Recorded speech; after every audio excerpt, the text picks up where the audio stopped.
Cenjene gledalke, spoštovani gledalci, lep pozdrav v oddaji s farmacevtom za zdravje. Danes bo gost v našem studiu, oziroma že tradicionalen farmacevt, to je Bojan Madjar, magister farmacije, specialist pomurskih lekarn. Danes bo govora o tetanusu. Ko ste mi poslali, o čem bova govorila, ki ga povzroča bakterija, nisem vedel tega, ne? In sem se spomnil, da sem tudi v mladosti imel kakšne težave, otroci kot takšne, in da smo bili cepljeni, ne? Potem si šel po injekcijo tetanusa, ne? Kako je pravzaprav tetanusu splošno nekaj, bomo rekla sedaj v začetku? Ja, tetanus je, kot ste omenili, posledica okužbe z bakterijo. Bakterija se imenuje Clostridium tetani. Dejansko lahko dela spore, to je taka neaktivna oblika, ki je nekje v okolici, recimo na vrtu, nekje v hlevu in podobno. In predvsem smo pozorni na kakšne poškodbe, kakšne rane, praske, ugrize, vbode in podobno, ko bi lahko z tem predmetom ali pa okuženo zemljo potem vnesli te spore v naše telo.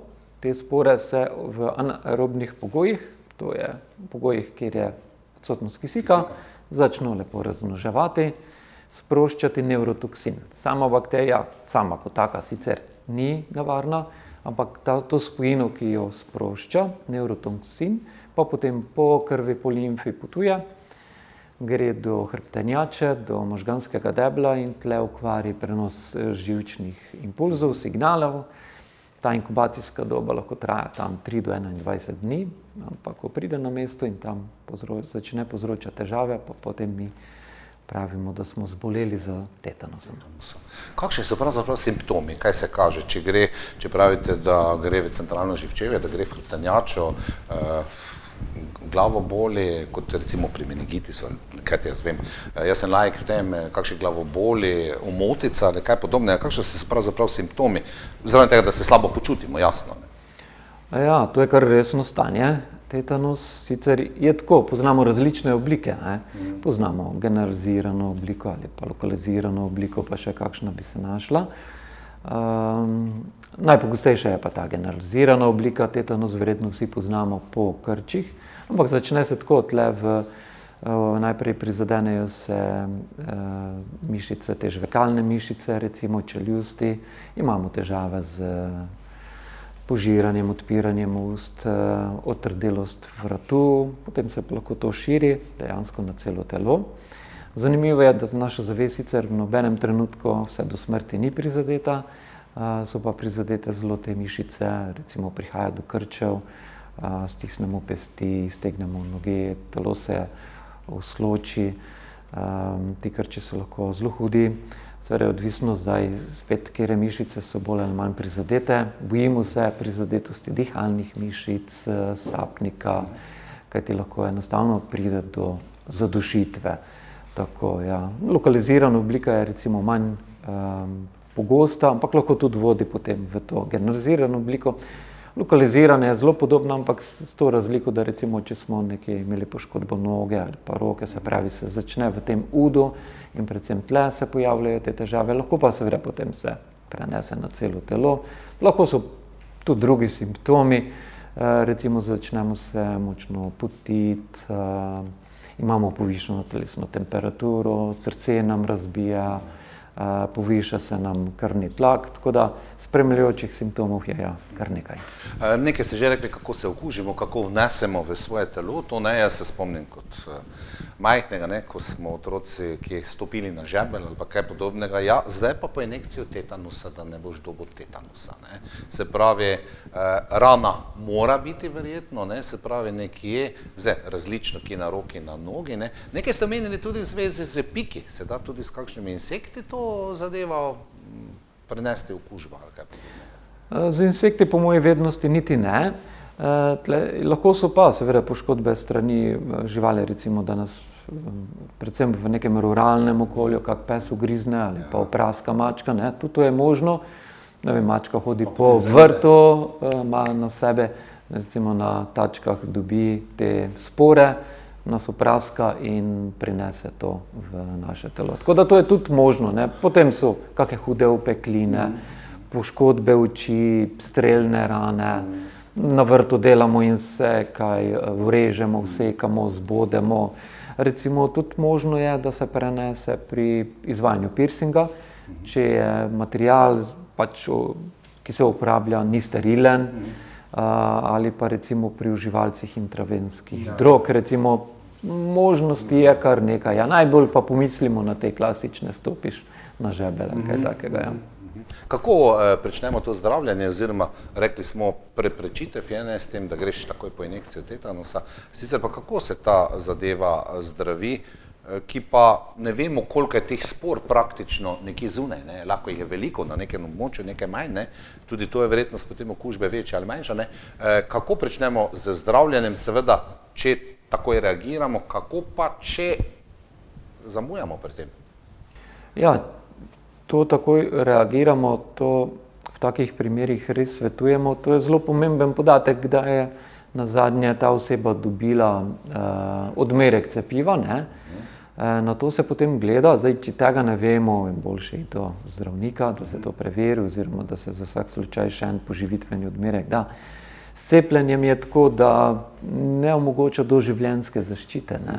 Nekje velja, da 10 let je zelo, skoraj 100% učinkovito, potem pa sčasoma lahko pade ta zaščita, tako da je odvisno od te informacije, drugače pa ja, ko se začne zadeva že razvijati, je pa to nujno stanje, resno stanje, nekje četrtina, petina ljudi umre. Tako da je treba iti, treba iti v bolnišnico, ne. Treba enostavno biti hospitaliziran, tle morajo dejansko pacienta non-stop nadzorovati strani zdravniškega osebja, kajti terapija zelo široka, lahko se aplicirajo tile imunoglobulini, ki direktno napadajo neurotoksin, ne. Potem prihaja do aplikacije antibiotikov, seveda, ko prihaja že do teh mišičnih krčev, se dajo mišični relaksanti, da to blažijo, lahko se potem dajo druga zdravila, ki umirajo bitje srca, ki znižujejo povišen krvni tlak. Tle je kar široka terapija in kot rečeno, tega ne moremo izvajati doma ali pa v ambulanti, ampak je treba, ja. Tudi nekaj časa traja, nekaj tednov traja, da si telo opomore, ne. Ne moreš v enem tednu, ne boš doma. Rekli ste, da seveda o neki informaciji, svoj čas je krožila informacija, ko dobiš 3 injekcije tetanusa, da si imun, pa temu zdaj ni tako, kot vi pravite, s časoma verjetno pada, ne, ko so rekli, potem več ne trebaš dobiti, celo nevarno je, če dobiš, ne vem, 4., 5. odmerek te injekcije, verjetno to temu ni tako, ne? Temu ni tako. Mi imamo že od leta 1951, se mi zdi, v Sloveniji, ne, možnost cepljenja. Cepljenje se izvaja kot del obveznega cepljenja pri otrocih in potem kasneje v šolskem obdobju, ampak ja, 100%, potem s časoma pa ta učinkovitost pada. Cepimo, v cepivu je dejansko inaktiviran toksin, se pravi toksin, ki ni več nevaren, tako da z tega vidika ni nevarnosti. Samo cepivo bolezni ne povzroča, izzove pa imunski odziv, nastanek protiteles, potem ta protitelesa seveda krožijo in kakor hitro pride do tega okužbe, napadejo in še preden bi prišlo do okvare živčevja, je okužba rešena, na ta način delujejo. Ampak nekje, ja, saj možno je, da ščiti tudi dlje, ampak kot rečeno, po 10 letih ta učinkovitost nekako pada, tako da mislim, da saj tle je bilo kar nekaj diskusij v zdravstvenih organizacijah, ampak po zadnjih smernicah še vedno velja po 10 letih, ja. Boljše poživitveni odmerek je bolj ziher, kot pa potem zdraviti, ne, ker tudi potem samo ozdravitev ni zagotovljena. Glede na to, da ste rekli cepljenje, ne, potem bi predvideval, da tega tetanusa ni nekaj velikega, v velikem številu se ne pojavlja pri nas, recimo v Sloveniji, ne rečem nekaj v drugih krajih, manj razvitih, recimo tam Podsaharska ali pa nekje, kjer pač je drugače, nima cepljenja, ne. Se pravi, so podatki, koliko recimo letno zboli v Sloveniji bolnikov za tetanusom? V Sloveniji imamo srečo, ne, tudi verjetno zato, ker je to cepljenje obvezno. Načeloma, če že zbolijo starejše osebe, ki še niso bile takrat, ne, to cepljenje vseeno ni bilo toliko redno izvajano in nekaj primerov na leto imamo v Sloveniji, predvsem, kot rečeno, starejše osebe. Tako da recimo pri otrocih morate se zavedati, da svetovne merilo je še vedno nekako umre letno tam do 40.000 ljudi zaradi tetanusa.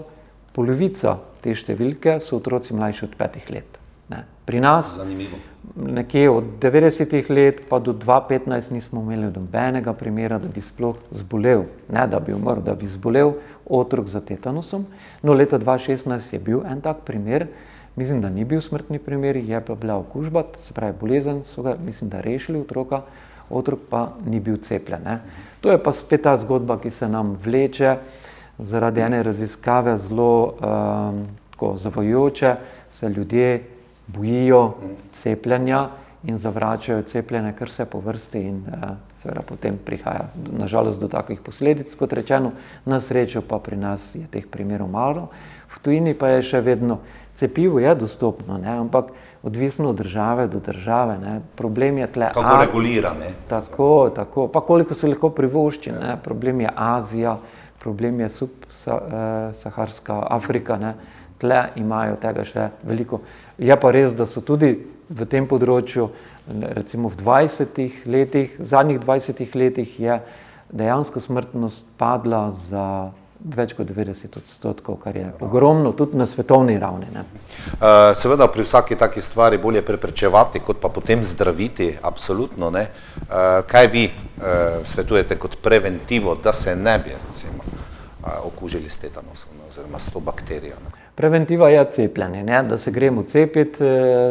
Tle moram reči, da veste, tudi ti ljudje, ki nekako nasprotujejo cepljenju, tudi včasih govorijo o tem, da cepiva niso bila preizkušena, ampak dejansko vidimo te številke, kako je sedaj padlo, da je to bilo. Je pa res, da je težko narediti tle klinično raziskavo, da bi recimo, ker klinična raziskava se dela tako, polovico ljudem daš pravo cepivo, polovico ljudem pa daš placebo in potem jih pa vse okužiš z bakterijo. Noben se ne bo šel v to in ne vem, 100 ljudem dal prazno cepivo, jih okužil z bakterijo, ker ve, da jih bo 20 potem umrlo. Ne. Tle ni neke normalne osebe, ki bi v to šla. Tako da seveda ne bomo imeli kliničnih raziskav narejenih po teh standardih na ta način. Ne. To je včasih tako argument teh proticepilcev, ko rečejo, saj cepljenje sploh ne deluje, saj nimajo niti raziskav v ozadju. Ne.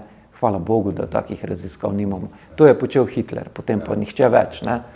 Tako da svetujemo, da smo pozorni, da če prihaja do kakšne take rane, ko smo se midva pogovarjala, da deluje, da smo malce bolj previdni kot ne. Jaz se spomnim enega zadnjih dežurstev, da je prišla gospa in tudi rekla, nek ugriz je bil, ne veš, kaj je, čigava je žival, preveriti. Boljše iti do zdravnika, tudi če si to rano zdaj tle krvavitev ustavo, ne veš, s čim si bil v stiku. Jaz tudi nimam podatka, kdaj je bila sama oseba cepljena, vsekakor pa ja, rano je treba seveda razkužiti, pravilno pokriti, sterilno, zaustaviti krvavitev, vse to velja, tle lahko pomagamo. Če pa res tega podatka nimamo, ali pa je res že več kot 10 let od zadnjega odmerka, potem pa boljš čim prej delovati, da ne pridemo potem v to situacijo, ko ne vemo, če bomo preživeli. Ne. Ko se opraskamo, vemo, ko stopimo na žebelj, ne, zdaj mi je porodilo takole vprašanje za konec tega najinega pogovora o tetanusu. Recimo žival, pravite, ugrisne. Kaj pa zdravnik ve? Mora cepivo dati proti steklini oziroma ne, pri živali še ta možnost, ali tetanus to ni nasprotujoče oziroma ni nekaj, da je kontabilno, kot rečemo to. Ne? Ja. Kolikor vem, ne, ja, seveda. Pa tudi, kar se tiče, dobro, če so to domače živali, psi so, ne, če imamo doma psa, in vemo, da je cepljen, potem proti steklini, ja. Ni treba, ne? Tako. Torej, čim manj v poletju takšnih poškodb, ne, ki so lahko prahske, pa lahko prije do tega, ne? Pa seveda takoj reagirati, kot ste dejali, vseeno stopiti, razkužiti, ravno stopiti do zdravnika, če je kaj večjega in na tak način preprečiti. Hvala za današnji obisk. Cenjene gledalke in gledalci, danes je s farmacevtom za zdravje, z Bojanom Madjanom tekla beseda, seveda o tetanusu. Če slučajno naletite na takšno situacijo, vidite, svetujte, če sami pa boste znali pravilno ukrepati, kajti danes ste dobili številne nasvete o preprečitvi tetanusa. Srečno do prihodnjič.